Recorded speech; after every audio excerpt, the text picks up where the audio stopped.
नमस्कार, नमो नारायण। गीता दैनिक के अंदर आज हम प्रवेश कर रहे हैं 292 यानी 292वां दिन है और अथ चतुर्दशो अध्याय गुणत्रय विभाग योगो नाम है। 11वां और 12वां श्लोक है। तो आइए पाठ प्रारंभ करते हैं। सर्वद्वारेषु देहिस्मिन् प्रकाश उपजायते ज्ञानं यदा तदा विद्याद् विवृतं सत्त्वमित्युत लोभः प्रवृत्तिरारम्भ कर्मणामशमस्पृहा रजस्येतानि जायन्ते विवृद्धे भरतर्षभ। भगवान श्री कृष्ण कहते हैं, जिस समय इस देह में समस्त इंद्रियों द्वारा या जिस समय इस देह में समस्त द्वारों में ज्ञान रूप प्रकाश चेतनता उत्पन्न होती है, उस समय ऐसा जानना चाहिए कि सत्व गुण बढ़ रहा है। हे भरत श्रेष्ठ, रजोगुण के बढ़ने पर लोभ प्रवृत्ति, सांसारिक चेष्टा, कर्मों का संकल्प पूर्वक आरंभ, अशांति, विषय भोगों की लालसा, ये सब उत्पन्न होती है। तो फिर जब दो बोल ही दिए तो कल जो तमस आने वाला उसका भी पढ़ें कि हे गुरुनंदन, तमोगुण के बढ़ने पर अंतकरण और इंद्रियों में अज्ञान रूपी अंधकार, कर्तव्य कर्मों में अप्रवृत्ति, प्रमाद, असावधानी तथा मोह, मूढ़ता, ये सब उत्पन्न होते हैं। आज के दिन में तीनों हम कवर कर रहे हैं कि सत्व जब बढ़ेगा तो क्या लक्षण बता रहे हैं कि जिस समय देह में समस्त द्वारों में यानी इंद्रियों में ज्ञान रूप प्रकाश यानी चेतनता उत्पन्न होती है, उस समय ऐसा जानना चाहिए कि सत्वगुण बड़ा है। और रजोगुण के बढ़ने पर क्या होगा? ये भी कर लूं, वो भी कर लूं, ये भी उठाऊं, वो भी उठाऊं, ये परचेस करूं, वो परचेस करूं, लोभ प्रवृत्ति, सांसारिक चेष्टाएं, कर्मों का संकल्प पूर्वक आरंभ, अशांति, जो सोचा वो मिला नहीं तो अशांति, कंपैरिजन एंड कंपटीशन, विषय भोगों की लालसा, ये सब उत्पन्न होगी। और जब तमस बढ़ेगा तो क्या होगा? तमोगुण के बढ़ने पर अंतकरण और इंद्रियों में अज्ञान रूपी अंधकार, कर्तव्य कर्मों में अप्रवृत्ति, प्रमाद तथा मोह और मूर्खता, ये सब उत्पन्न होती है। बहुत अच्छा खासा दुकान चल रहा है, फिर भी सुबह उठकर जाना नहीं है। ग्राहक आए थे, लौट कर चले गए।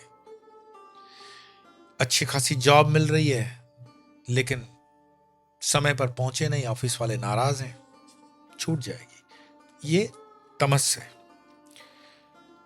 भाव यह है कि जब अंतकरण में आनंद का प्रवाह बहने लगे, सुख सा महसूस हो, शांति का अनुभव हो तथा इंद्रियां शांत हो जाएं और किसी प्रकार का काम करने की रुचि न हो, किंतु निद्रा, आलस्य या मोह की भी स्थिति न हो, उस समय सत्वगुण की वृद्धि तथा रजोगुण तमोगुण का ह्रास समझना चाहिए। अब लक्षण तो आधे आप कहोगे वैसे मिलने लगे हैं, तो क्या ये तमस है क्या? इंद्रियां शांत हो जाएं, किसी प्रकार काम करने की रुचि ना हो। काम करने की रुचि इसीलिए नहीं है कि उसे काम नहीं करना है। काम में रुचि और काम में चोरी, ये दो अलग बातें हैं। अरुचिकर इसीलिए हो गया, सत्य समझ में आ गया कि जगत जो है वो संसार असार है, कोई फायदा नहीं है। कितने मंदिर बना लो, कितनी गौशालाएं बना लो, कितने तीर्थ ताटसन कर लो, सत्व वो समझा देता है कि इससे ऊपर की बात है। और सत्व में भी जब प्रतिष्ठित हो जाते हो तो समझ में आ जाता है कि ये सब अभी भी बंधन है, इसके और ऊपर निकलना है, त्रिगुणातीत हो जाना है। तो निद्रा, आलस्य या मोह की भी स्थिति न हो, उस समय सत्वगुण की वृद्धि और रजोगुण तमोगुण का ह्रास समझना चाहिए। अब जैसे अपनी वस्तु को, रजोगुण के लक्षण बताते हैं कि अपनी वस्तु को त्यागने में असमर्थ होना लोभ है। यज्ञ दान तप न त्याजते, यज्ञ दान करना चाहिए। 18वें अध्याय का 5वां करीब करीब श्लोक है।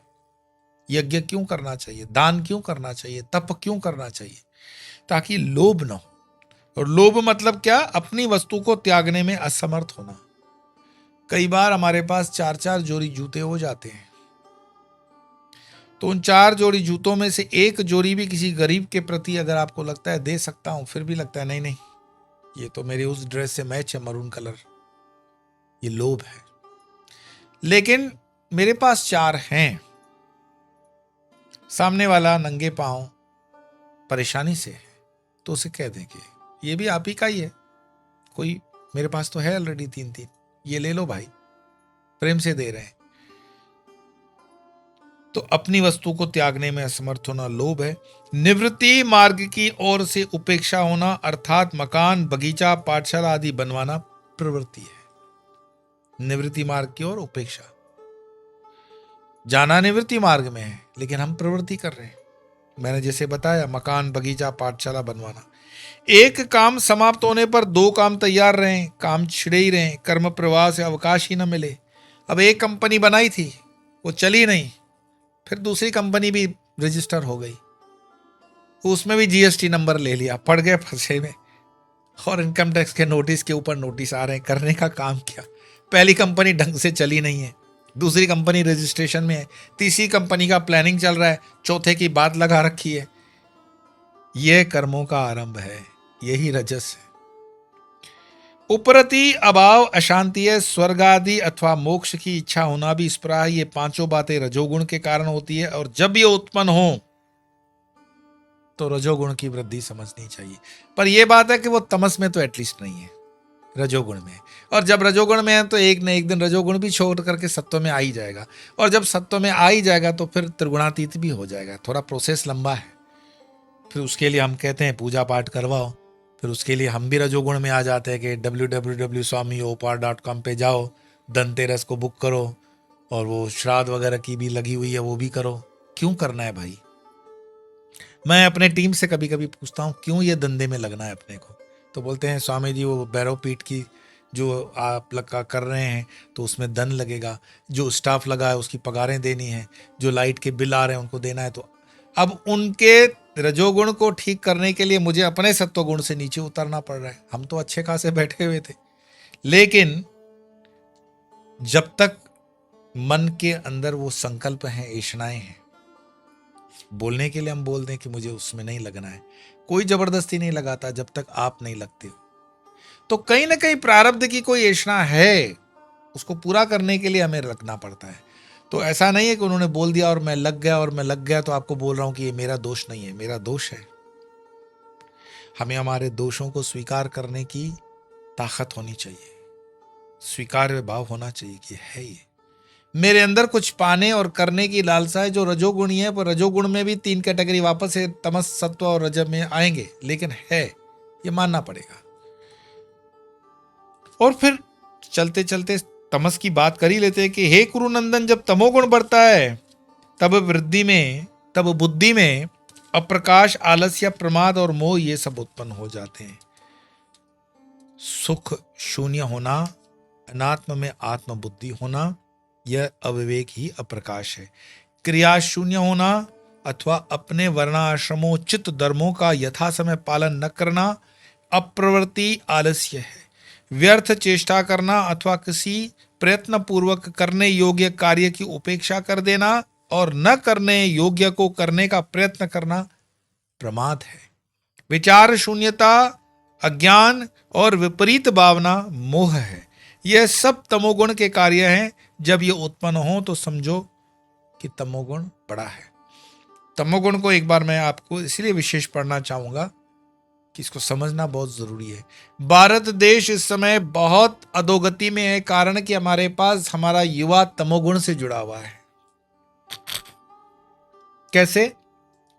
सुख शून्य होना, अनात्मा में आत्मबुद्धि होना, यह अविवेकी ही अप्रकाश है। क्रिया शून्य होना अथवा अपने वर्णाश्रमोचित धर्मों का यथा समय पालन न करना अप्रवृत्ति या आलस्य है। वर्णाश्रमोचित धर्मों का पालन मतलब जो किसान का बेटा है अगर खेती नहीं करेगा, खेती उसको विरासत में मिली है, ब्राह्मण है, कर्मकांडी ब्राह्मण है, थोड़ा बहुत तो उसको आना चाहिए, गायत्री आनी चाहिए, कुछ स्तोत्र आने चाहिए, गीता आनी चाहिए। और जो व्यापारी है, वैश्य, उसको पता होना चाहिए तराजू क्या है, तराजू में कैसे तोलते हैं। तो व्यर्थ चेष्टा करना अथवा किसी प्रयत्न पूर्वक करने योग्य कार्य की उपेक्षा कर देना और न करने योग्य को प्रयत्न करना प्रमाद है। अब किसान का बेटा है, और कर रहा है स्टॉक मार्केट का धंधा, नहीं करना चाहिए। और है वैश्य और घुस गया है वो एग्रीकल्चर में, चोट खाएगा, उसका काम नहीं है। विचार शून्यता, अज्ञान और विपरीत भावना ही मोह है। मोह क्या है?